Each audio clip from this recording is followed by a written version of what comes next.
কথিত আছে এই জমিদারের আমলে জমিদারের চোখে দোষী সাব্যস্ত ব্যক্তিকে মেরে ফেলে দেওয়া হতো অন্ধকূপে এবং লাশ চলে যেত সোজা ব্রহ্মপুত্র নদে। এই যে আমার পিছনে যে ঘরটি দেখতে পাচ্ছেন, এখানে একটি অন্ধকূপ ছিল, সেখানে তারা মেরে সেই লাশকে ফেলে দিত। বাংলাদেশের ঐতিহ্যবাহী জমিদার বাড়িগুলোর মধ্যে মুক্তাগাছার জমিদার বাড়ি অন্যতম। প্রায় ৩০০ বছরের পুরনো এই স্থাপনাটি ময়মনসিংহ জেলার মুক্তাগাছা উপজেলায় অবস্থিত।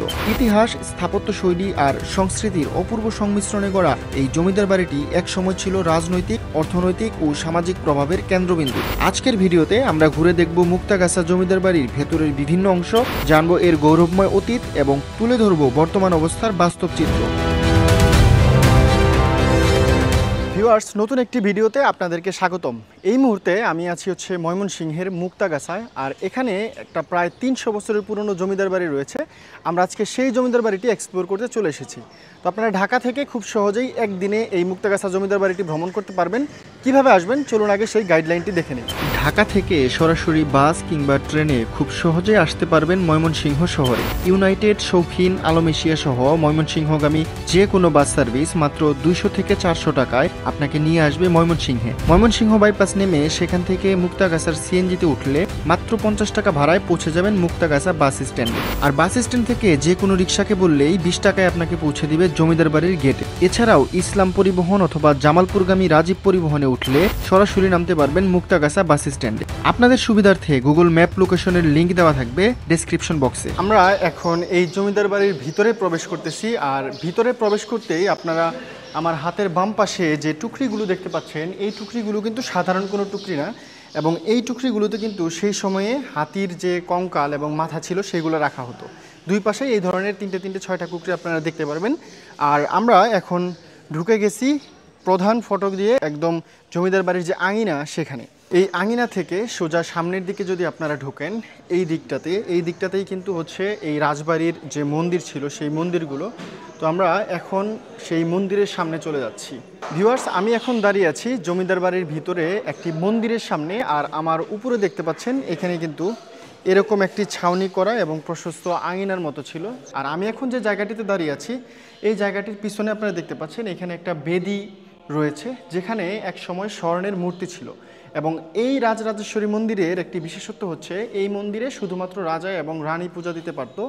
শুধু রাজা, রানী এবং পুরোহিত ছাড়া অন্য কোনো ব্যক্তির এই মন্দিরে প্রবেশ অনুমতি ছিল না। যখন জীবনেশ্বর আচার্য চৌধুরী এই জায়গা থেকে চলে যায়, তখন কিন্তু এই মূর্তিটা নিয়ে আমার পিছনে যে একটি ভবন দেখতে পাচ্ছেন, সাদা ভবন, সেই ভবনে প্রতিস্থাপিত করা হয় এবং পরবর্তীতে সেই মূর্তিটিও সরিয়ে ফেলা হয়। এখন কিন্তু এই মন্দিরে কোনো ধরনের পূজা হয় না, সুতরাং এখানে কোনো মূর্তিও বর্তমানে নেই। এই ভবনটির দরজার উপরের নকশাগুলো যদি আপনি খেয়াল করেন, তাহলে দেখবেন যে খুবই সুন্দর এবং সুনিপুণ হাতে এখানে সিংহ, মাছ এবং বিভিন্ন কারুকার্য ফুটিয়ে তোলা হয়েছে, যা দেখতে খুবই সুন্দর লাগে। আর এত বছরের পুরাতন একটা ভবন হওয়া সত্ত্বেও আপনারা জানেন যে এই জমিদারির বয়স কিন্তু প্রায় ৩০০ বছর। ১৭২৭ সালে এই জমিদারির গোড়াপত্তন শুরু হয়, কিন্তু এখনও এই ভবনের যে কারুকার্যগুলো সেগুলো একদম অক্ষত অবস্থায় আছে। আমি আপনাদেরকে দেখানোর চেষ্টা করছি।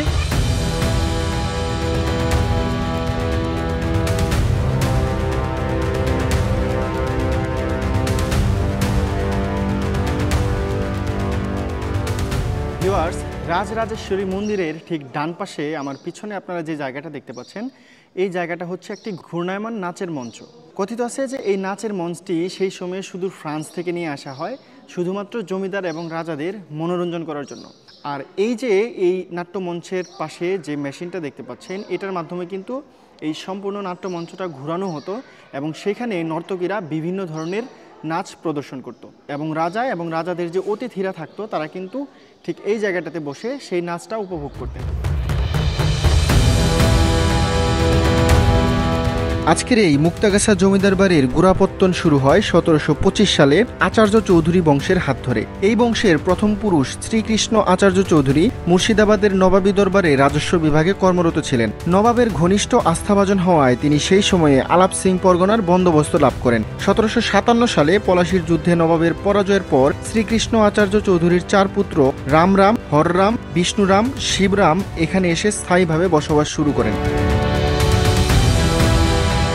এরপর সময়ের প্রবাহে এই 4 ভাইয়ের মধ্যে হররাম আচার্য চৌধুরীর বংশধরেরাই মুক্তাগাছার জমিদার হিসেবে পরিচিতি পান। এই বংশের অন্যতম বিখ্যাত জমিদার ছিলেন জগৎ কিশোর আচার্য চৌধুরী। তার 4 পুত্র জিতেন্দ্র, বীরেন্দ্র, নৃসিংহ ও ভূপেন্দ্র কিশোর আচার্য চৌধুরী ছিলেন জমিদারির উত্তরসূরি। আর এই পরিবারের সর্বশেষ গৌরব ছিলেন জীবেন্দ্র কিশোর আচার্য চৌধুরী, যিনি জীবনবাবু নামে পরিচিতি পান। তিনি 1903 সালে জন্মগ্রহণ করেন এবং 1992 সালে মৃত্যুবরণ করেন। দর্শক, আমি এখন যে ঘরটির সামনে দাঁড়িয়ে আছি, এই ঘরটিতে বসবাস করতেন এই জমিদার বংশের সর্বশেষ জমিদার জীবেন্দ্র কিশোর আচার্য চৌধুরী। এবং কথিত আছে যে এই ঘরটি তিনি নির্মাণ করেছিলেন সেই সময়ে জাপান থেকে কারিগর এনে, এবং এই ঘর নির্মাণ শেষে তিনি সেই কারিগরদের হাত কেটে দিয়েছিলেন যেন তারা এই বাংলা এবং ভারতীয় উপমহাদেশে এই ধরনের আরেকটি ঘর নির্মাণ করতে না পারে। এই ঘরটি একটি দ্বিতল বিশিষ্ট টিনের বাড়ি ছিল এবং লোহার কলামের উপর ভিত্তি করে বানানো হয়েছিল। আর এই ঘরটির বিশেষত্ব হচ্ছে এই ঘরটি সেই সময়ে শীতাতাপ নিয়ন্ত্রিত একটি ঘর ছিল, এবং এই ঘরের পিছনে আপনারা যে ভবনগুলো দেখতে পাচ্ছেন এই ভবনগুলোতে বসবাস করতেন সেই সময়ে জীবেন্দ্র কিশোর আচার্য চৌধুরীর দেহরক্ষীরা, এবং তার পাশের ভবনগুলোতে বসবাস করতেন জীবেন্দ্র কিশোর আচার্য চৌধুরীর ম্যানেজাররা। দর্শক, পূর্ববর্তী অনেক জমিদার বা রাজারে কিন্তু অনেক অত্যাচারের কথা শোনা যায়, কিন্তু এইখানে এই মুক্তাগাছা জমিদার বাড়িতে আমি এখন যে জায়গাটিতে দাঁড়িয়ে আছি আমার পিছনে দেখতে পাচ্ছেন এই জায়গাটির নাম হচ্ছে অন্ধকূপ। কথিত আছে যে তৎকালীন সময়ে বিচার কার্য পরিচালনা করার পর যদি প্রমাণিত হতো যে সে অপরাধী এবং তাকে মৃত্যুদণ্ড দেওয়ার প্রয়োজন পড়তো, তাহলে কিন্তু তারা এই যে আমার পিছনে যে ঘরটি দেখতে পাচ্ছেন এখানে একটি অন্ধকূপ ছিল, সেখানে তারা মেরে সেই লাশকে ফেলে দিত। সেই সময় সেই লাশ এখান থেকে একটি সুড়ঙ্গ দিয়ে কিন্তু ব্রহ্মপুত্র নদে যে পৌঁছাইত। মুক্তাগাছা জমিদারির বিস্তার ছিল ব্যাপক। 16টি ভাগে বিভক্ত এই জমিদারিতে একসময় শাসন করতেন 16 জন জমিদার। প্রায় 100 একর জায়গা জুড়ে দাঁড়িয়ে থাকা এই জমিদার বাড়িটি আজও রয়েছে প্রাচীন স্থাপত্য শৈলীর এক অনন্য নিদর্শন হয়ে। এই রাজবাড়িটি একসময় ছিল সাহিত্য আর সংস্কৃতির এক মিলন ক্ষেত্র। এখানেই কর্মরত অবস্থায় মহাশ্মশান খ্যাত কবি কায়কোবাদ রচনা করেছিলেন তার বহুকালজয়ী কাব্য। আর বাংলা 1316 সালে গবেষক যোগেন্দ্র প্রসাদ দত্ত এখানেই বসে লিখেছিলেন রাজা জগৎ কিশোরের জীবনী গ্রন্থ, যা আজও ইতিহাস প্রেমীদের কাছে এক অমূল্য সম্পদ।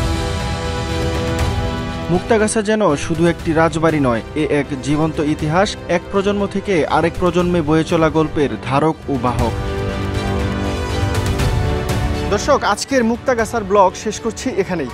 মুক্তাগাছা যদি আসেন তাহলে আপনারা এখানকার প্রসিদ্ধ যে মন্ডা রয়েছে সেই মন্ডা খেতে কিন্তু ভুলবেন না। মুক্তাগাছা জমিদার বাড়ির ঠিক কাছেই গোপাল পালের প্রসিদ্ধ মন্ডার দোকান পেয়ে যাবেন, যেটি 200 বছরের পুরনো। মুক্তাগাছার ঐতিহ্যবাহী মন্ডা নিয়ে কিন্তু আমার একটি আলাদা সেপারেটেড ব্লগ আছে, আপনারা চাইলে সেটি দেখে নিতে পারেন। তো আজকের ব্লগ এখানেই শেষ করছি, দেখা হচ্ছে আপনাদের সাথে নেক্সটে অন্য কোনো ভিডিওতে। সে পর্যন্ত সবাই ভালো থাকুন, সুস্থ থাকুন, আল্লাহ হাফেজ।